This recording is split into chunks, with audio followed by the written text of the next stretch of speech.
how much how much of a role does your childhood, whether it was good or bad, affects the relationships that you're in now? Say if you're a grown adult. And I'll tell you this from right now, typically it affects you.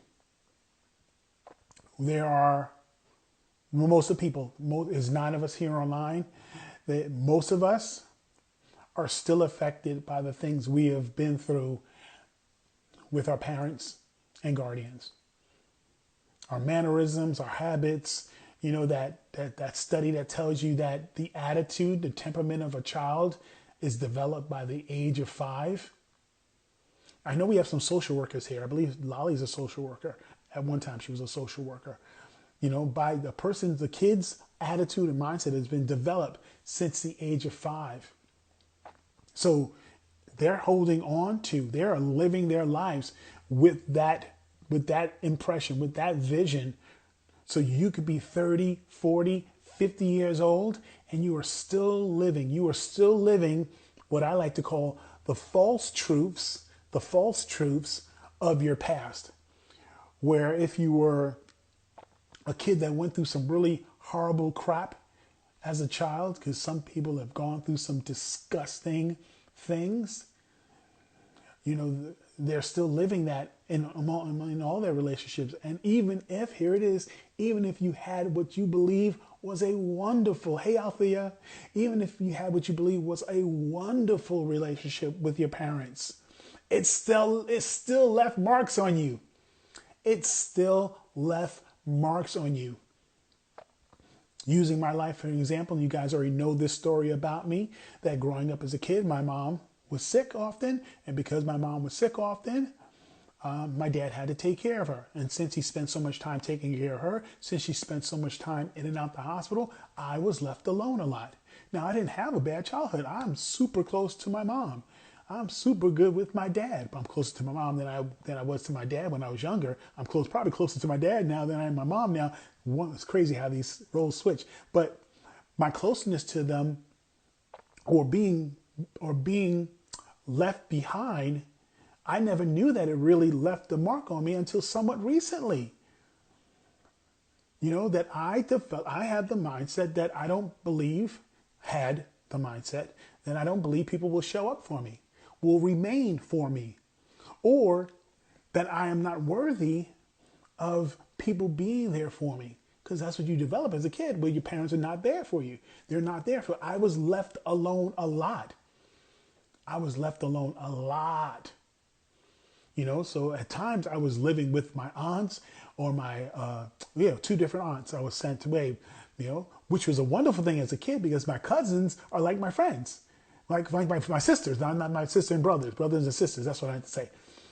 So which is wonderful. And like I said, growing up, I didn't see my childhood as negative at all. I didn't see that mark as something that was going to bother me or he was bothering me. No. But ask me as I was growing up if I wanted to ever have a birthday party. Nope. I would not chance that people will actually show up. Don't want to have a party because what if people don't show up? That was really my belief. So I brought that into my relationships. So now you add that to me now being an entertainer in New York City. And at the time, one of the hottest entertainers, most popular, hottest, not in looks, but in popularity as far in New York City, where I could walk up my life. This really was my life. I could walk up to any club in New York City and get in free. Walk straight up to the rope and walk straight in. That's me. That was my life. When I went to Madison Square Garden and started to dance and I watched the whole stadium of New York, the Madison Square Garden, direct their attention to me, spotlight on me, off stage, dancing and getting busy while everyone cheered. Being chased after that concert for my autograph. That's the life that I lived. So now you add that mindset of not believing people were going to show up for me and remain, and then that entertainment machismo, that attitude about you. I had a billion relationships that just was 1 week, 2 weeks, 3 months gone. So my belief is that people weren't going to be there. So when things started to fade, I just faded and gone to the next one. Isn't that crazy what we do to ourselves? And that was a good childhood. When I say good, I'm close to my mom. I'm close to my dad. I don't have any stories where I could stop and think of negative things happening with my parents. Zero. And it still affects me. So you are dealing with the same stuff too. So does it affect? Does it play a part in a relationship being healthy or unhealthy? Yes, it definitely does. And once again, it always comes back to time spent communicating. I shared probably plenty of times before on this that if you really want to know what a person's like, watch them when they get angry. Watch them when the pressure's on. Watch them when they get squeezed. Or watch them when their pleasures are not being met. Is either pressure will show the real them, or pleasures not being met will show the real them. Pay attention. But if you're so quick with all the distractions of a new relationship, you're not going to see it till later on. And Frederick already talked about red flags.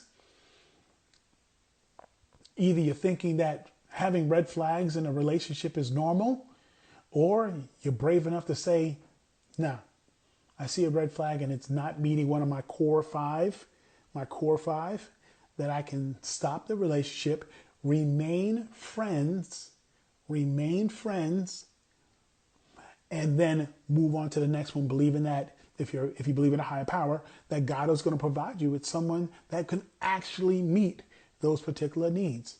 That's it. He can give you. See, remember, like I said, that I don't believe that God chooses your person for you, but he gives you opportunity to have a choice of people who will meet your core needs, who will allow you, because just like how you didn't choose, like you had to choose God, you had to choose to make him, his son, Jesus Christ, your Lord and Savior.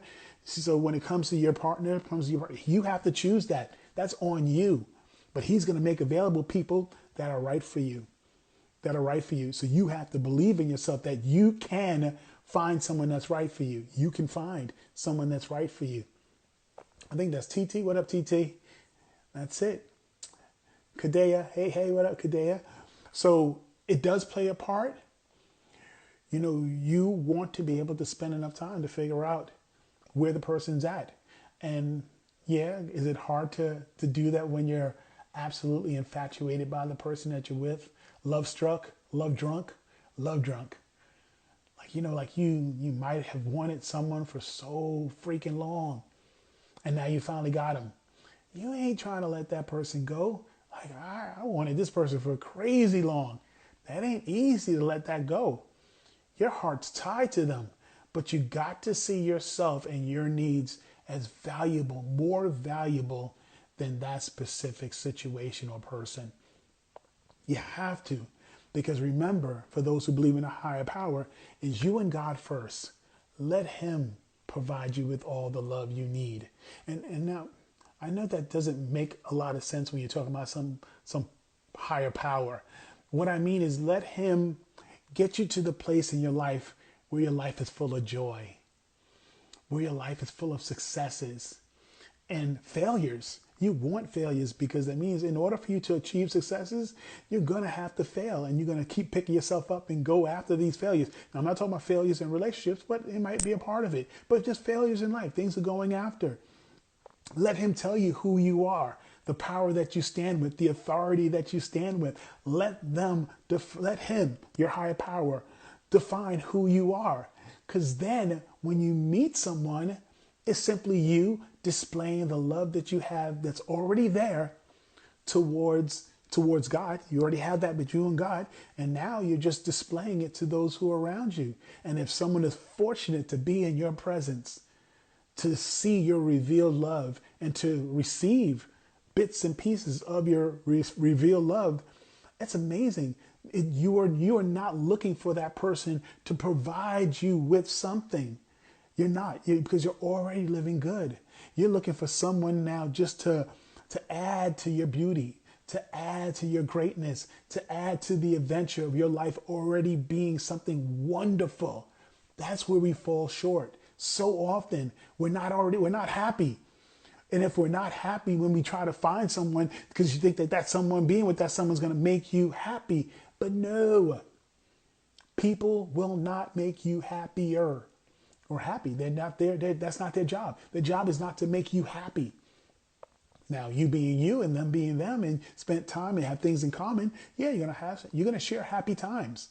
You're going to share happy times, but you're never going to look to another person to fulfill a core need. That's between you and your higher power. For me, that's God.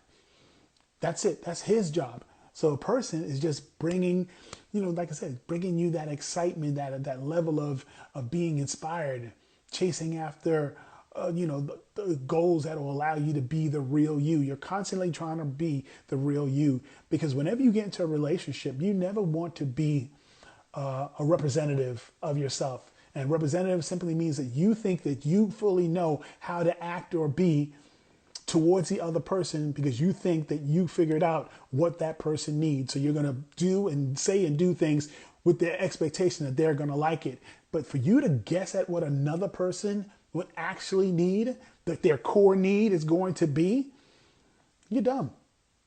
Your chance is slim to none. You are better off being the real, authentic, pure you, the quirky you, the flaws and all, your greatness, your amazing successes. If you have successes, be that. Let that be part of your journey, because it's not all about the things you do wrong. Sometimes it's your greatness that scares people away. Your greatness scares people away. So that's what you do. Be your real self. And if that person can't deal with the real you or don't want to be a part of the real you story, that journey with you, let them go. And be perfectly okay. Because I would rather someone like me for the real me instead of them not liking me for the me that I tried to be for them. Am I making sense? Give me some hearts if I'm making sense. Am I making sense? Hey, Lisa, what's up? What's up? Yeah, that's it. So, does your childhood, things that you have gone through in your childhood, plays a part in a healthy and unhealthy relationship? Typically, yes. Because who we are at young stages, at these early stages, we carry that information for years and years and years and years. And here's a tip. And I'm not going to get all churchy on you. That is one of the greatest benefits for finding God or following after Jesus Christ, following after God. The greatest benefits is because you are now getting information that is now going to chip away at those bits that are not right. See, we are all made up of information that we received out from outside sources. Everything that you believe, everything that you think is right, everything that you think is wrong, everything that makes you uncomfortable, things that get you excited, all come from a source outside of yourself. You don't just make up things on your own, nor do you develop a feeling just on your own. It all comes from an outside source, some type of influence. The only difference between you and a person that chooses to follow after God is that the person that chooses to follow after God has his rule book to utilize to define who he is, to define how to deal with situations, to define how to see other people, to define how do you deal with altercations. See, everything you believe comes from some type of source. So why not? Why not follow a source that if you try it time and time and time again, you'll see that it works. Works without fail. Works without fail. Now, mind you, we talked about faith. Faith is patience with mystery. So don't think, so often we Christians think that, okay, well, if I have faith, I'm going to say this particular prayer, I'm going to do this particular thing, and then because I've done these particular things, God's going to give me what I want. I say these particular prayers, I do this particular thing, and God is going to give me what I need. No, it doesn't work that way. Your job is simply just to trust God. That's your job.